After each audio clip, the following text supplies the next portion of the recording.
Bienvenue mesdames et messieurs, il est temps de lire quelques journaux parus ce mardi 30 août 2022 à Kinshasa. Ouvrons cette brève ronde avec le bulletin de l'ACP, Agence congolaise de presse, qui reprend les vœux du chef de l'État en ce qui concerne la flottille en carence de Congo Airways. C'est difficile d'admettre, selon le bulletin, qu'une compagnie digne de ce nom ne possède que 2 avions. Cet état désastreux se ressent ces temps-ci avec les vols annulés et manqués en province et que de nombreux voyageurs déplorent. Vraiment, il faut sauver l'honneur de la République, prétend le bulletin.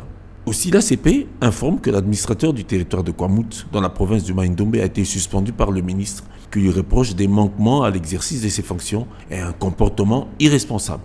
Si M. Crispin Moadi est suspendu pour n'avoir pas prévenu les malheureux incidents de Kwamouth, Madame la ministre de la Justice, pour sa part, a décidé d'affecter des nouveaux magistrats à Kwamouth depuis que l'ancien procureur général y a été agressé et obligé de disparaître. Bref, l'autorité de l'État est en train d'être restaurée dans cette province.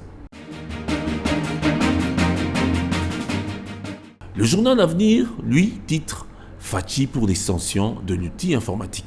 C'était au lancement du SIGMAP, Système intégré de gestion des marchés publics. Le président de la République a exprimé son vœu de voir toutes les entités publiques du pays user de l'informatique. C'est louable, il est vrai, afin de moderniser notre administration, mais ne serait-ce qu'un vœu pieux.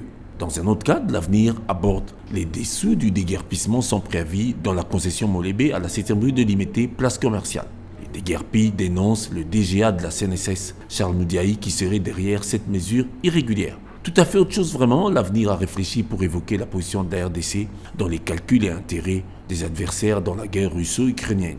Il ressort que les Russes et les Chinois, d'une part, soutiennent la RDC, tandis que d'autre part, les USA et l'Europe en veulent au Congo. L'article sous-entend que l'embargo des armes contre la RDC est uniquement une punition des Occidentaux pour décourager le rapprochement prononcé du pouvoir de Kinshasa avec les pays de l'Est. C'est-à-dire que la RDC est au cœur d'une nouvelle guerre froide. Prospérité, pour terminer, révèle les suspicions qui règnent entre le ministre Guy Lohandomboyo et le gouverneur Jean-Tony Ngobila Mbaka. Le directeur de cabinet du ministre proteste dans une mise au point en disant non aux fausses alertes qui veulent prêter des fausses intentions à Guy Lohando, qui n'a nullement l'intention de courser, batailler ou succéder au gouverneur Jean-Tony Ngobila comme il se propage. Merci pour votre attention, mesdames et messieurs. Au revoir.